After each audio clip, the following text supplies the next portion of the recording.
乌克兰的军事经费得要用了啊，也毋过咧，这美国同意援助的钱有关是卡伫的国会，所以总统拜登是邀请乌克兰的总统泽伦斯基去美国来访问，向国会来解说这条钱对乌克兰的重要性。这个泽伦斯基也伫个12月初10去阿根廷参加新总统的就职典礼，想要借这个机会来争取南方国家的支持。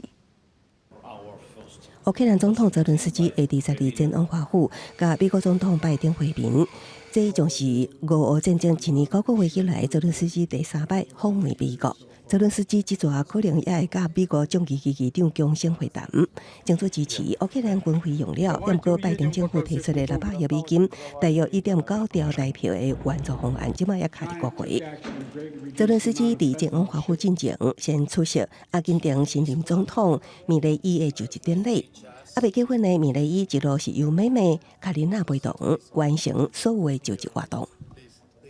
Please take a seat. Oh, I want to introduce my sister.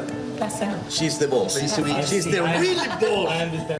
泽伦斯基也利用这摆机会，甲厄瓜多、巴拉圭甲乌拉圭领袖讨论俄罗斯侵乌的议题。头一摆的访问，拉丁美洲的泽伦斯基表示，要争取全球南方国家的支持。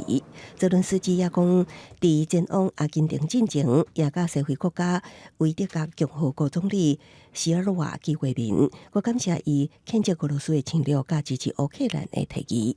另外，泽伦斯基也希望召开一场全球和平峰会，要求俄罗斯自乌克兰提军过承认1991年苏联解体了后的俄乌边界。另外，俄罗斯在生效一项政府法令，规定向禁止出国旅行的外国人，需要伫接到通知了后的5天内，将护照交予有关单位。根据这项新法律，政府会当对向征调入国的人，俄罗斯联邦安全局顾员罪犯有权接触国家机密，也是极重要资讯者实施旅行禁令。